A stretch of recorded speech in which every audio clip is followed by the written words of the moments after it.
It is 6 a.m. in the Mile High City on this Monday, November 3rd, 2025. Good morning, Denver, Colorado. You've tuned in to the Jeff and Bill Show, News Talk 710 KNUS. I'm your co-host, Jeff Hunt, along with Bill Thorpe, bringing you the freshest insights, hottest takes from the right, left, and center. Bill, are you all out of candy? No. No. We did not have the number of teenagers. Where y'all at? That normally all show up late. Your house didn't get teepeed? No, nothing. That doesn't happen. Not in our neighborhood because, again, too many kids, too many eyewitnesses. Too many Ring doorbells. Too. Yeah. Oh, way too many now. Right around 8 o'clock, it normally transitions into the teenagers, and it just petered out. We did have the young kids kicking it off right around 5:30, rolled into 6:30 to 7, right around 7ish. You make that transition more into the middle schoolers, and then after the middle schoolers started tapping out around 8:30, nothing. So I'm fine. I have extra candy. My wife, a little chagrined by that. She's like, "You planned this." I'm like, "No, it just worked out well." What a weekend! Yeah. You had Halloween on Friday. Yeah. Saturday, you had the World Series. Yeah, right. Wasn't that Saturday? Yeah. And then Sunday, the Broncos game. Yeah, Sunday Broncos game. It was like every day. Oh, it was wonderful. And my Newcastle Magpies didn't do so well Sunday morning, so that was a little depressing. So it was really bad. We went to West Ham. It's a team that has not won in their home stadium for months. Oh boy. And we gave them something to cheer for. In fact, this is how bad it was, okay? West Ham fans are so disgruntled, they were planning a protest after the match because they assumed they were going to lose. And they beat us. Yeah, good job. Sports-oriented protests. That's something we don't have in this. No, we don't. No, country. We don't. And it's very British. You know what they were going to do? Is it? They were going to have there are two ways that the fans protest their clubs in England, and it's hilariously British. One is we show up late, or and the second one is we stay too long. So literally, if they want to protest, they will not show up until a particular minute in the game. Like if it's 10 minutes in or 5, whatever it is, they won't show up until then. Or after the game, they will sit there in silence for like a half an hour afterwards. Those are the two most British protests ever as far as sports. Yeah. I know. Hilarious. Yeah. Can we get a Rockies protest going on? Oh, I wish. And the thing is, you could convince a whole bunch of Rockies fans to hang around after the game because the stadium's so beautiful. Like, okay, sure, I'll hang for another hour. Old food court. Yeah, exactly. So, yeah, that would actually work. But, yeah, that was kind of funny. So, we laid it was a big egg. But then the Broncos, holy crap. Are we good now? I don't know. I'm afraid to say that. It's really scary. My son was talking to me. He goes, gosh, we're squeaking by on these victories, and we're barely winning all this stuff. And I was like, brother, let me tell you about the 1998 Denver Broncos, who went to the Super Bowl as a wild card team. Yeah. And then, made it all the way and became Super Bowl champs. So sometimes eking out little victories is all you need. And then the one time we had just an absolutely incredible team, and then the Jacksonville Jaguars come in and punch us in the gooch and then take it. And you're like, hang on, what happened there? The other part is that I always tell my kids that at the end of the season, nobody asks by how much you won each game by. Exactly. No one cares. It just is wins and losses. And as long as you win at the end of the season, as difficult as that is for when your team loses those squeakers, and we had some for Broncos fans earlier in the season, that's all that counts. Whatever happens between the two whistles at the end of the day, it is scoreboard and record. So whether you win by 45 or you win by 1, they all count the same when you're going to the playoffs. That's all you need. That's all you need. Text messages already coming in, 7201, just letting us know that King Soopers Kroger has moved their call center to India. My delivery order went missing and ended up having to call somebody that couldn't understand what I was saying. So they're going to call the White House. Talk to them about it. I guess you can call the White House. I guess and complain. So. I don't think they'll listen. But let me tell you about the leap from the text messaging Jeff and Bill show to calling the White House. Oh, yes. Yeah. If you think we got that much stroke, I appreciate it, but okay. All right, we got a lot to talk about today. No nukes, no nukes, no nukes. U.S. will not conduct nuclear explosions despite Trump order. We will give you the update on what Chris Wright said over the weekend on that. Colorado not sending SNAP data to the White House, despite the federal government requesting it. Then we're going to be joined in the 7 o'clock hour by the co-VP of Turning Point USA at Fort Lewis College. You may have seen the video of these kids trying to get Turning Point approved, Fort Lewis saying no.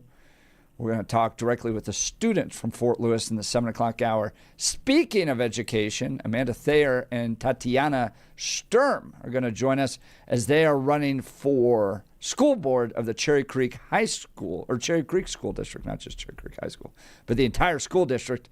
They'll be joining us in the 8 o'clock hour. And then, can you have an interfaith marriage? Does it work? J.D. Vance, his wife, do.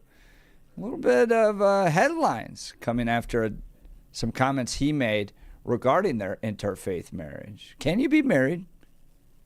Well, if you have different faiths. We'll dive into that in the 9 o'clock hour. So, lots to talk about, though. Now it's time for news and comment. Blake Olson.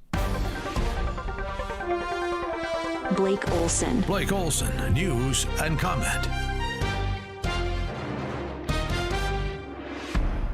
Good Monday morning. 34 and clear and expecting a high of 56 today. News sponsored by Pastor Camp Heating and Air Conditioning at 303-777-1234 to learn more about special savings opportunities on Lennox equipment. Our top story. I think it's a lot of the rhetoric. Look, they call me a Nazi all the time. I'm not a Nazi. I'm the opposite. I'm somebody that's saving our country. But they call me Nazi. They have talking points, they have just talking points. And DJT on 60 Minutes Sunday with those talking points. There's still no clear sign of when the Schumer shutdown may end, but food assistance payments could be making a return soon. Governor Polis celebrating a ruling from two federal judges who want the Trump administration to partially fund the SNAP benefits. Polis cautioned recipients there would likely be at least a 1 to 3 week period of work the federal government would have to do to get the money out. The state legislature approved a plan to pump in $10 million of state money for SNAP recipients, but lawmakers on both sides of the aisle are concerned that it isn't enough. The judge's ruling comes after a group of Democratic states, including Colorado, brought a lawsuit challenging the Trump administration's decision not to use the contingency funds during the Schumer shutdown. All they have to do is vote for the CR. This just continues, just the complexity for no reason. Transportation Secretary Sean Duffy warning of more slowdowns and delays along with flight cancellations as air traffic controllers call in sick or work without pay. All right, the Broncos in Houston, 44 seconds to go, tied at 15 on their own 39 on Sunday, and it helps set up what would be the winner. Nix. Pressure comes, he runs. There's room to run. Look at the real estate for Bo Nix, and out of bounds at the Houston 36. Huge play. Helps sets up Will Lutz, 34-yard field goal for the win. Broncos 18 to 15. That does not sound like a football score, does it? Bo Nix. Well, we knew it was going to be a patient game. They don't lead the league in yards and points for no reason. They're a good team. It's not by a fluke. So we knew it was going to be tough sledding, but I thought we did a good job managing the situations, and we played a little bit of a field position battle there at the very end. And we knew it was a matter of time until there was just a drive that we went down and scored and had a big one in the first half, big one in the second half, and then led to the field goal there at the end. So we knew it wasn't going to be easy, but we also knew our defense was going to play really well like they did. Yes, they did. Nix, 173 yards, 2 touchdowns, 1 INT. Broncos have won 6 in a row now, 7-2, and lead the AFC West. Broncos knocked C.J. Stroud, the quarterback, out of the game in the second. Raiders at Mile High in 4 days. 4 days, and they take on the Raiders. So a short week. Chargers are second in the West, and the Chiefs third in the AFC West right now, as that race will continue to heat up here in the next few weeks. Every week is huge. A man has been hospitalized after a fall at El Dorado Canyon State Park. The Boulder County Sheriff's Office says the 69-year-old man was climbing the Chalkstone route with a partner on Sunday. He fell about 70 feet and was unresponsive when rescue personnel arrived. They gave him CPR and able to carry him to an ambulance during the nearly 2-hour rescue. Thank God he is alive. Police searching for a suspect following a deadly shooting in Northwest Aurora. It happened in the 1500 block of Macon Street on October 25th. A 34-year-old Aurora man died from his injuries. Investigators announced Friday that 40-year-old Marcus Marcellus Harper McCrae is being sought on a first-degree murder warrant. McCrae is considered armed and dangerous and should not be approached by the public. CU Buffs destroyed over the weekend in Boulder 52 to 17. Bro, at this point, what are they thinking with regards to Prime? There's got to be some changes made. I don't think so, because he's helping them make too much money. Yeah. I think they'll. Here's what he had to say, and then I'll talk about it. Yeah, I don't want to. I'm trying my best not to say what I want to say, and I'm trying my best not to give everything, but I'm trying to be transparent, because you deserve that. You all deserve it. You guys have been truly kind, some of you, most of you, anyway. And I don't get it there about the criticism. I'm telling you, it's on me. Criticize me. I've been criticized when I came out the womb. The doctor didn't even like it. I'm good. So it's on me. But I know what the situation is. I know what the problem is, and I'll fix it. Okay. So I think if he wants to stay, I think you have to give him another year, because he has generated so much revenue, not only into the football program, but losses. Into the school. Yeah, these are big losses. This is not lost by a field goal here. Yeah. It's like 40-point losses in a row. Have you seen the big pile of money? I mean, I understand there's a big pile of points. No, but have you seen the big pile of money? Yes. He's bringing to the school. Absolutely. I mean, huge piles of money. Yeah. Yes, they're losing, but again, big piles of money. And big piles of money argue very well. Yeah, I agree. I think if you can milk it for another year and make as much money as possible, win some games here and there, go 500, and you continue to make, sooner or later, the base is going to get tired of this. They're probably already tired of it, and they should be. Here's my critique. His coaching staff, real quickly, he's going to have to. They're going to be the fall guys. Everyone's going to be gone. He hires his friends who really, they're great players, but they haven't coached college football. Like Warren Sapp, right? Warren Sapp is one. Marshall Falk, unbelievable running back. He's never coached football, man. Coaching football is 7 days a week, 20 hours a day. And I guarantee you those guys aren't doing that. Sorry, Billy, go ahead. No, that is exactly where I was going. That the large critique, if I was Deion's supervisor boss, if I was the head guy up at CU, I would be having a severe conversation with him about the people you are putting around you are failing you. And what I would tell him is, you are doing a good job being what we need you to be. The face, the voice, the focal point of the organization, but you can't coach offense and defense. And the people you are putting in place to do that are not serving you well. You need to do something else. This isn't working. And there are times, and we've all seen it over the course of our lifetimes, where people that are former players come in and are very good coaches. Then there are people that come in that are former players and are abysmal coaches and can't coach. And both things are true. And just hiring someone because they were a good player and you think they can do this, is not going to be well served. And if he hires his friends, it's much harder to get rid of them. That's the problem, in my opinion, that he's having. Hiring too many friends and people that don't have the ability to talk through their experience and to teach the kids. That's what they need to do. That's how it works. George Karl, great teacher as far as what to do, in my opinion, as far as basketball individually, but he wasn't a great player. But in Phil Jackson, the same thing. But there are others, Michael Jordan and Magic. Johnson. I don't think they would be good coaches. I'm not convinced they would be able to convey the type of one-on-one attention to detail that individuals need.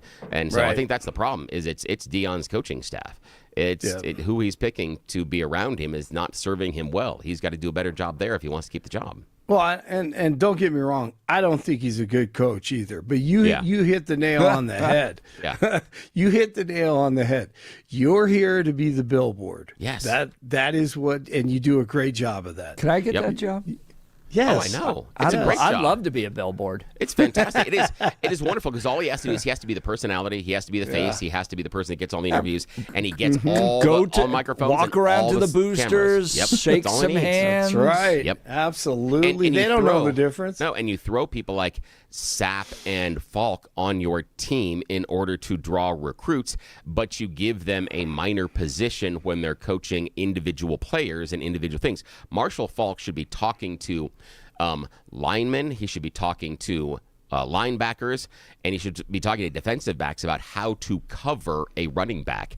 And then he should be talking to the running backs about what you see in pre-snap reads. That's it. That's what he should be doing. Warren Sapp should be specializing on individual technique to get around linemen. That's what he should be doing. He should be one-on-one coaching some of those defensive linemen. That should be his job. Shouldn't have anything else to do. And then you also get the aura and the halo effect of having those guys on your staff. That's it. That's all they should be doing.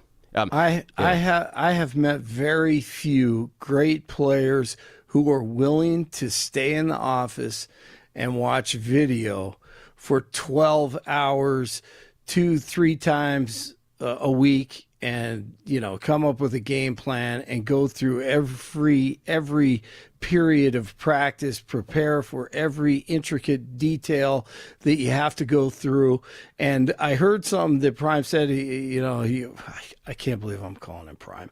Deion Sanders said, okay. All right. He said, the practices have been great. I think the practices have been great. That's the problem. Okay.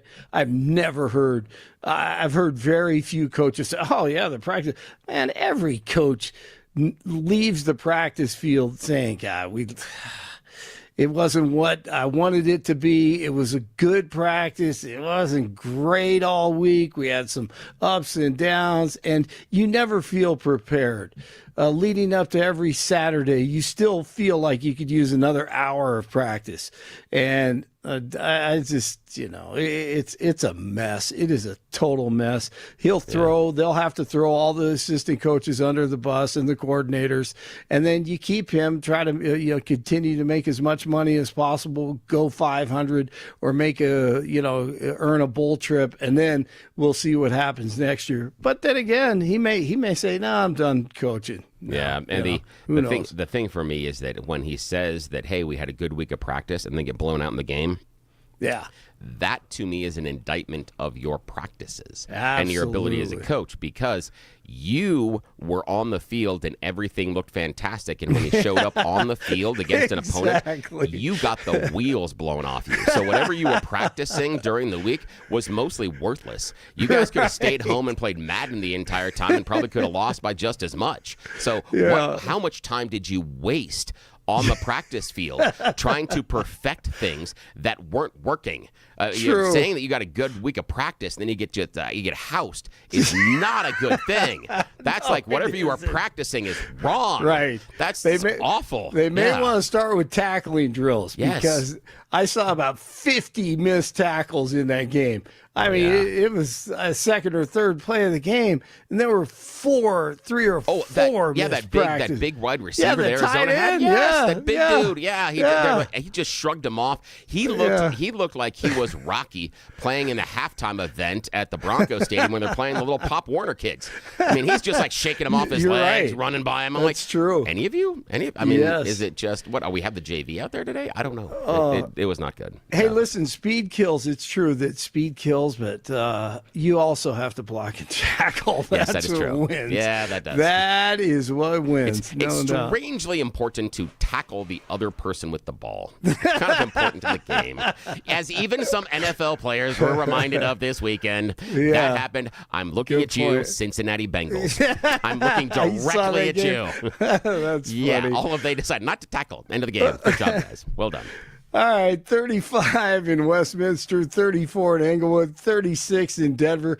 Jeff and Billy continue. It is Monday. Good morning. Blake Olson, News Talk 710 KNUS.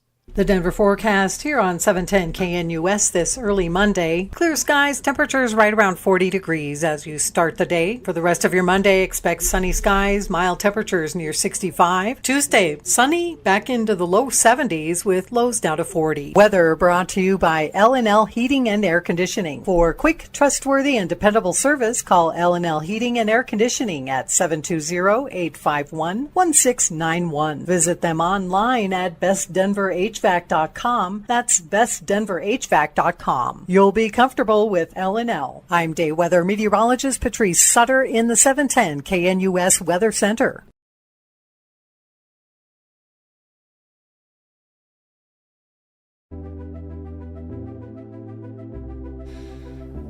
Welcome back to the Jeff and Bill Show. Our friends at Ground News. U.S. will not conduct nuclear explosions despite Trump order. On Sunday, Energy Secretary and Coloradan Chris Wright said tests ordered by President Donald Trump will not include nuclear explosions in the Nevada desert, calling them system tests focused on weapons components.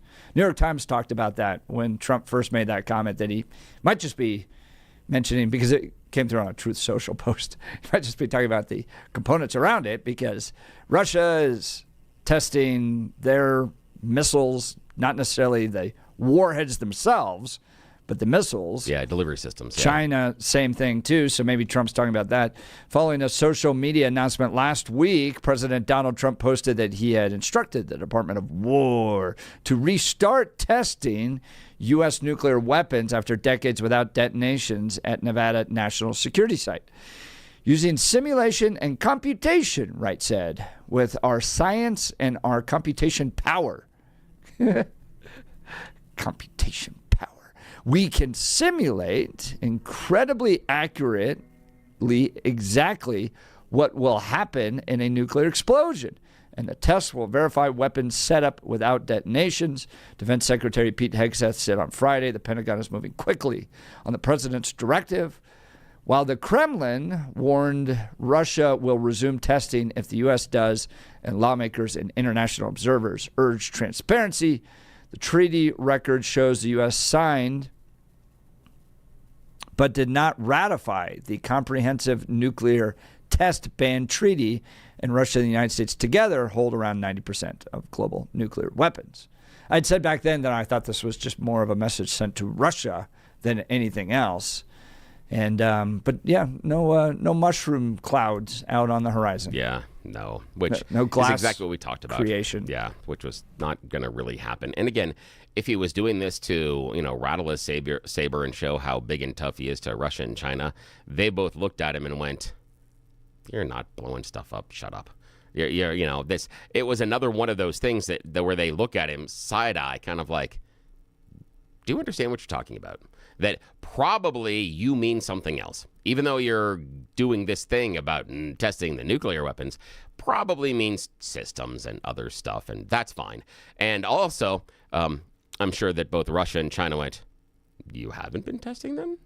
Interesting bit of information. Thank you, Mr. Trump, that you haven't been testing these things at all, which is not true. Of course we test them because you don't spend billions and billions of dollars and then don't test them. I don't know. Do you remember seeing that 60 Minutes episode? This was a few years ago where they went into the nuclear silos and they were still being run on floppy disks.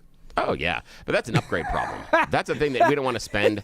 We don't want to spend money in order to upgrade them. However, there is an argument that when we get so far ahead in technology, being so old in technology makes it much more difficult to hack and manipulate because they don't know how. It's like when Doge showed up and they started looking through some of the stuff with Social Security and other things, and they're like, this is obvious fraud. And they're like, no, this is just a coding language you've never worked with. You don't understand how it codes with. When they put those paper files in that. Yeah, which that seems a little silly too, but okay, yeah. That is one of those things like, no, this is so old, you haven't coded this before. Just like there are people in radio right now that I could describe skills that I needed 30 years ago, and they would look at me like, what? Yeah, and what I'm referring to is balancing POTS lines. And POTS lines are the traditional trunk lines that run from the ground lines that run from the phone companies. And so those are the typical phone lines used to run into your house. In order to get an air quality signal, you used to have to run two of them at the same time, and then you'd have to put them in the same phase and balance them. Otherwise, it wouldn't work. That was fun. But you talk to a kid about that today, and they'd go, I push button on phone. Phone talk to satellite. Satellite make call. You silly man. Yeah, there'd be nothing else there. Yeah, I was hoping that the next No Kings rally would be a bunch of 60-year-old or boomers, 60, 70, 80-year-olds going, no nukes, no nukes, no That would nukes. be fun. On a side note, just we always talk about nuclear energy here. Saw a marketing thing past week or so.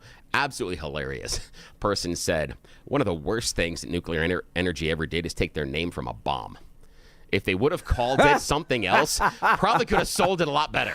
They just said that, when we're worried about nuclear bombs, and they said this is the time in which it's the Cold War. You probably should have picked something else.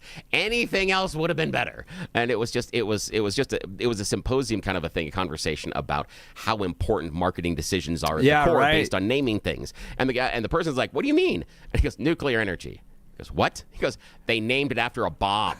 Could you have chosen a worse name? They could have chosen anything else. They could have chosen magic atomic energy. They could have chosen, they could have chosen anything else. Magical kitten energy. It didn't matter. Whatever the other name would have been better. So it's just kind of this interesting about marketing. It is amazing to me that so much of our technology comes from rocks. In the mining of minerals out of rocks, we have been able to create computers and energy and all this, all from rocks. Way to go, humanity. We made rocks do things like AI computations.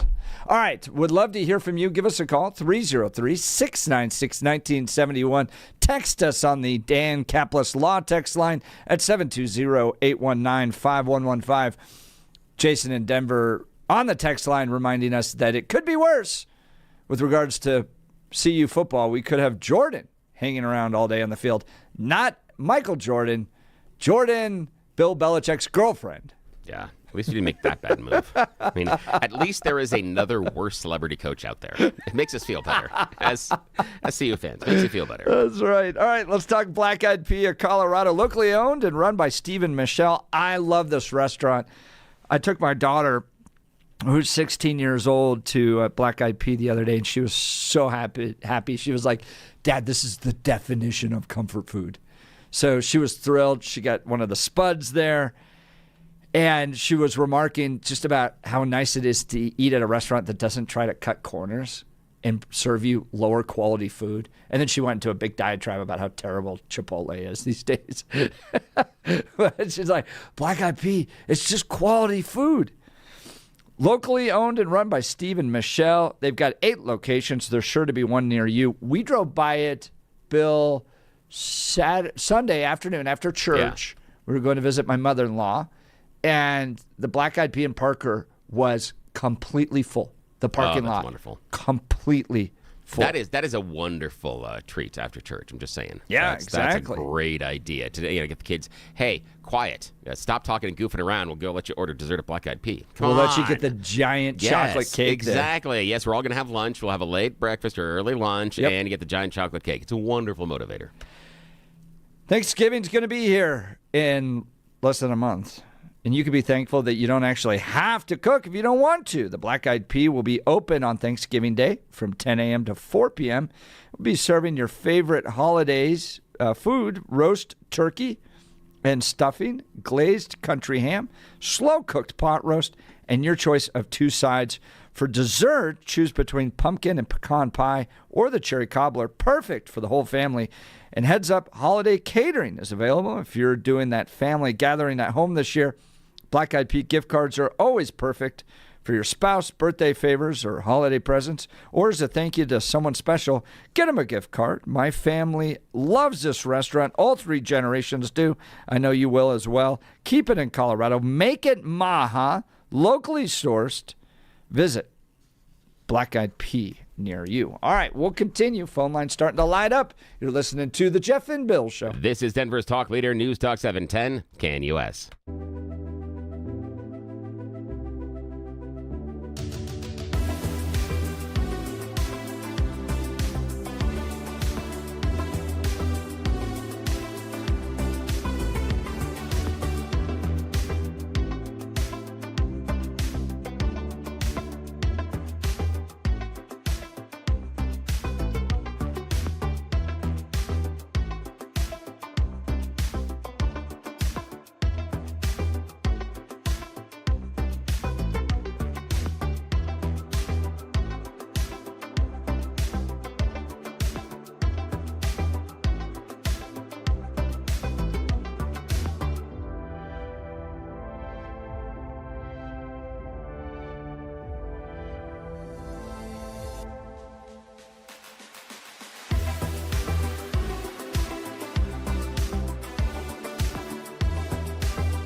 Apparently we got boy bands. That's going to kick off the show. Who knew? Who knew the kids from One Direction were such big fans? Appreciate you guys. Thank you so much, Harry. Appreciate that. I love that. That was cool. No nukes. No. I was so hoping that the next No Kings rally would be a no nukes rally. Because the boomers, you could just tell it's their last go around to relive the 60s. Yeah. I was talking to people that are in their 80s, and they were even saying to me, I used to protest. Yeah, I used to do this. Yeah, I'm reliving my youth. Yep. It's easier than bungee jumping, just saying. Headline out of Ground News, U.S. will not conduct nuclear explosions despite Trump order. Energy Secretary in Colorado, Chris Wright, said over the weekend that, no, this has to do with system tests focused on weapon components, not actual nuclear explosions, which... I kind of thought Trump was taking us back to the glory of the days of the 70s and 80s. We showed those Soviets who's the boss and has the bigger explosions. But no, I guess not. Just the components. Let's go to the phone lines. Tony in Littleton. Good morning, Tony. You're on with Jeff and Bill. Good morning, guys. Morning. How are you? I was kind of cued by your comment about the floppy disk that they still use, and that is indeed true. But this year, there was a plan to do overall maintenance for the land-based ICBMs. And I remember the military spokesman saying, hey, these were set in the 50s and 60s, and, you got to do repairs to the silos and so forth. And but unfortunately, that $1.2 billion was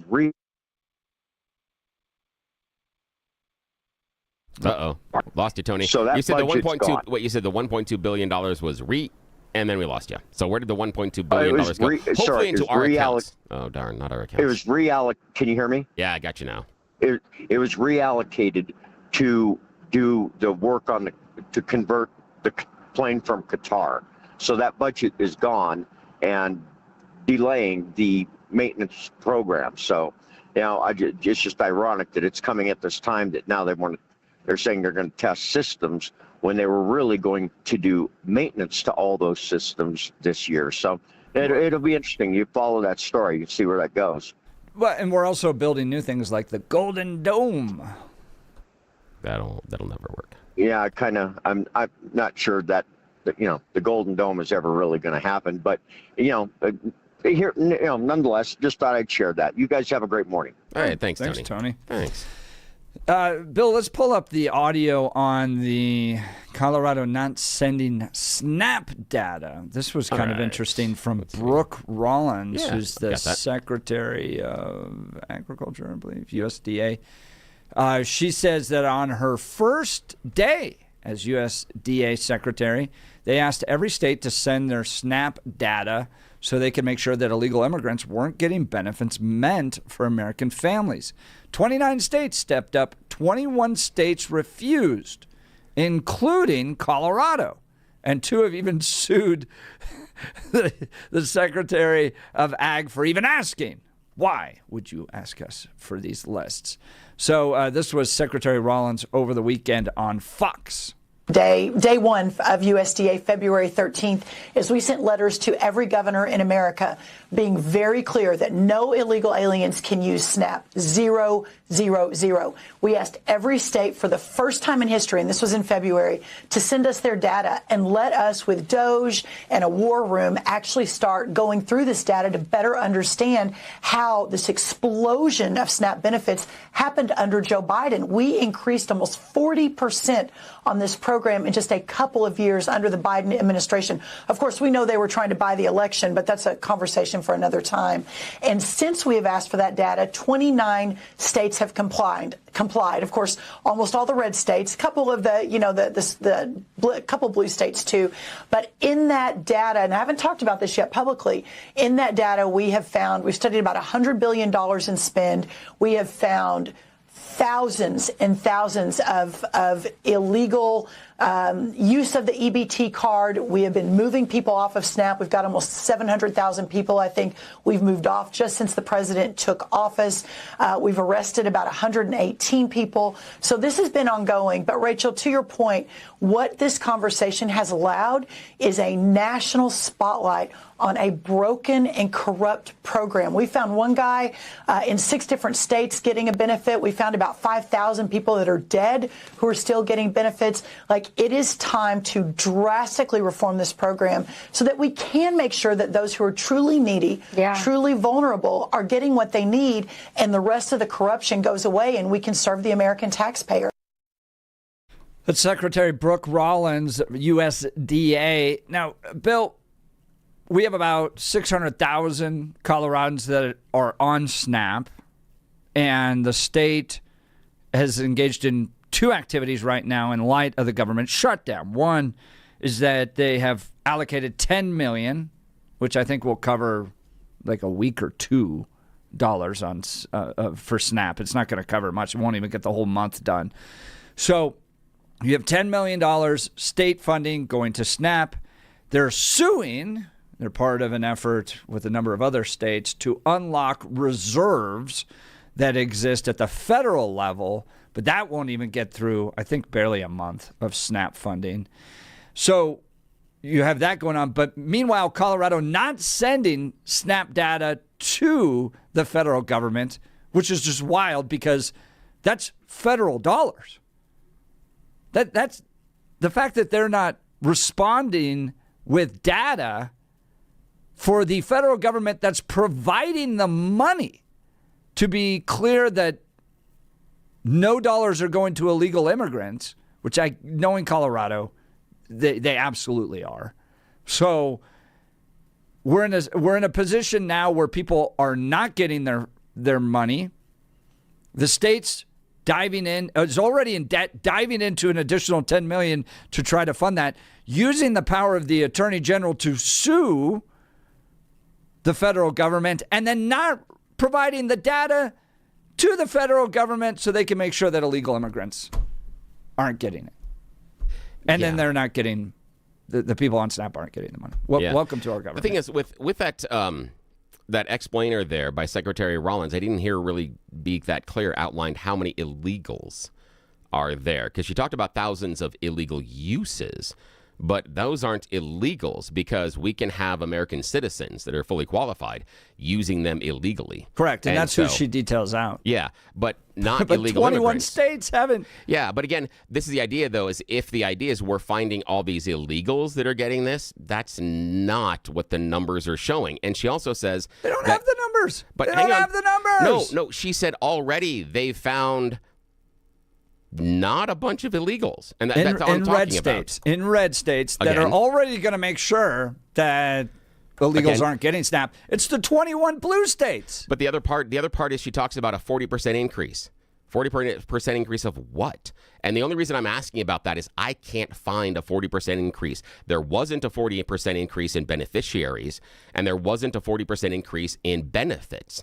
So I'm not saying she's wrong about it, but I don't know what she's talking about. When she says there was a 40% increase, what is the increase? Because that's the pain point that she identifies early on. She says, we know under the Biden administration there was a 40% increase, but she doesn't define increase in what.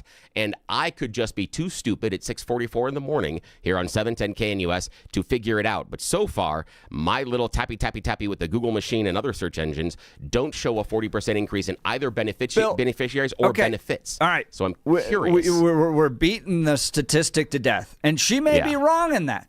But the bigger issue, why isn't Colorado sending SNAP benefit data back to the federal government?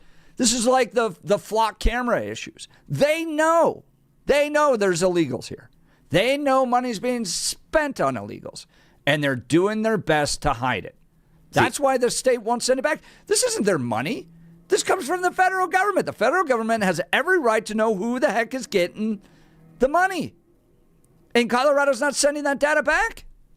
Well, and I understand that. And I agree Colorado probably should send the data back. But do we have any confidence that the administration will be able to analyze and tell us anything accurately, because so far the person in charge that's requesting it, Secretary Brooke Rollins, tells us a 40% increase that I can't find. I'm not saying that she's lying about it, but the easiest thing when you talk about a 40% increase is either in benefits or beneficiaries. That would be the assumption in the statement. And my assumption evidently is wrong, because none of that works. And also she talks about going ahead and doging it. Doge didn't find a hell of a lot of fraud. You know why? Nobody's been charged. Nobody's been charged. In fact, the one thing that the DOJ did do earlier this year was back in May, they charged a bunch of people for fraud on Snap that was multi-million dollars. And that's fantastic.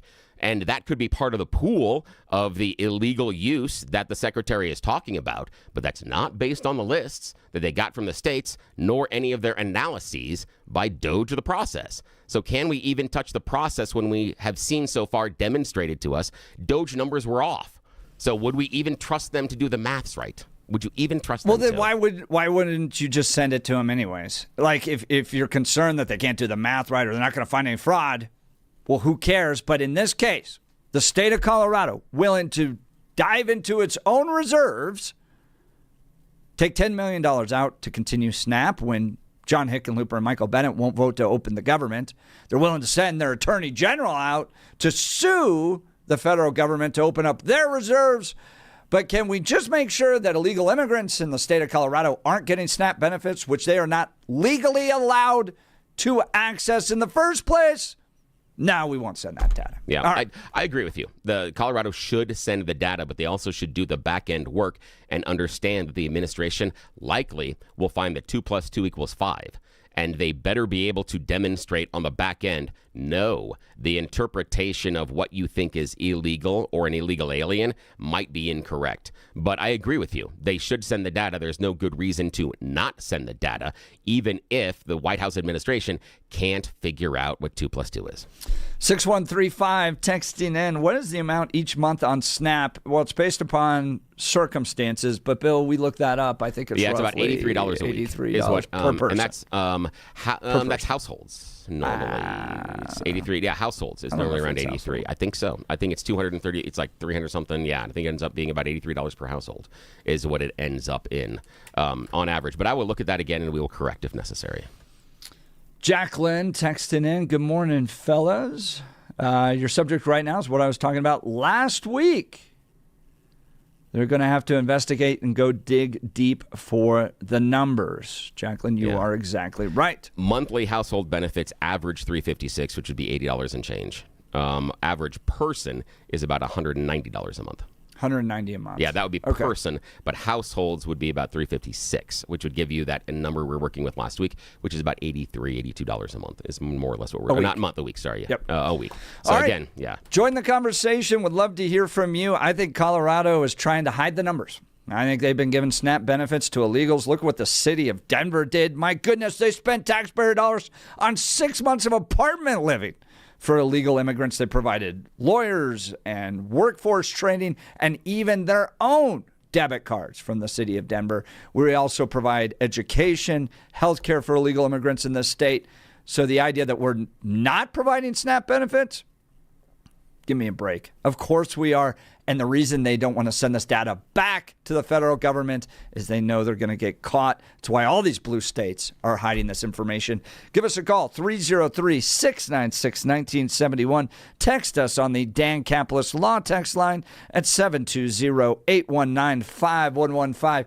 We got You Choose the News coming up. You're listening to The Jeff and Bill Show. This is Denver's Talk Leader, News Talk 710, KNUS.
Phone lines are hot as we discuss the state of Colorado not sending SNAP benefit data back to the federal government in order for review to see if illegal immigrants are getting SNAP benefits. But we'll continue that debate into the next hour. Now it's time for a moment of levity with Bill Thorpe's You Choose the News. Yes, it's that time of the morning where we get to make questionable decisions. It's America's favorite fake radio news game show. You Choose the News. You know how this works. I have scoured the interwebs for really silly stories about us humans and given them more ridiculous headlines so that we can play this fake radio news game show with you, because nobody in charge is awake until the top of the hour at 7. Yes, when left unsupervised, Jeff and I will take full advantage, and we enjoy playing along with you. As always, Blake Olson joins us from the news department. Gentlemen, here are your choices this morning. Headline number 1, that's Mr. Rocketansky to you. Headline number 2, spare parts. Headline number 3, is it a good shrubbery? And headline number 4, not a joke. Despite the Bill, other headlines. Did you say spare tire? No, spare parts. Spare parts. Yeah, spare All right, parts. I thought you were talking about my spare Yeah. tire. No, that's me. Yes. Your choice, spare parts? Yes, spare parts. Alrighty. Here we find ourselves in Hopkinsville, Kentucky. A Kentucky woman recently was doing something nice to try to save some money. She was ordering some of her medication through the mail, but instead of the valuable pills that were going to help her extend her life and feel better, she received some spare parts. Particularly body spare parts. Yes, when the woman opened the package, she discovered arms, fingers. Good Yes, night. Arms, multiple, and fingers, multiple. The issue is a mistake, obviously, through the freight and the courier. Coroner reports that what happens is sometimes body parts are shipped during transplants or for research when people are testing, hey, can I reattach this to such and such, and do I have the technique right? So, yeah, they ship the body parts that way. So, yes, she received fingies and arms. Halloween. What a Halloween. I know. Yes, exactly. She was the most feared house on the entire block. Alrighty. Blake, your choice, sir. That's Mr. Rocketansky to you. Is it a good shrubbery or not a joke? That's Mr. Rocketansky to you, whoever that is. Yes. Oh, you don't know. Alrighty. Here we go. Trivia fans. We're going to all find out something brand new. Rocketansky, trivia question. What major movie character that's been part of a long-term franchise has the name of Rocketansky? You better not tell him you don't know his name, or might be a punchin'. See, earlier this month, Tesla rolled out a brand new firmware update that added a pair of new driving modes for the controversial full self-driving feature. One is sloth mode that relaxes acceleration, stays in their lane. The other one is called Mad Max. It does the opposite. It speeds, swerves through traffic to get to your destination faster. After multiple reports, the full self-driving Tesla is doing exactly that. The National Highway Traffic Safety Administration wants to know more about it. Mad Max? Max's last name is Rocketansky. Now, here's the deal, yes. In fact, Mad Max mode is not entirely new. They beta tested it in 2018, but they did not roll it out because of a widespread public outcry. The issue being this, that Tesla seems to be programming the full self-driving to intentionally exceed the speed limit, change lanes in ways that you shouldn't, and also weave through traffic in ways that are unsafe. If they're programming their car to do this, they're programming their car to break several laws. That may not be legal.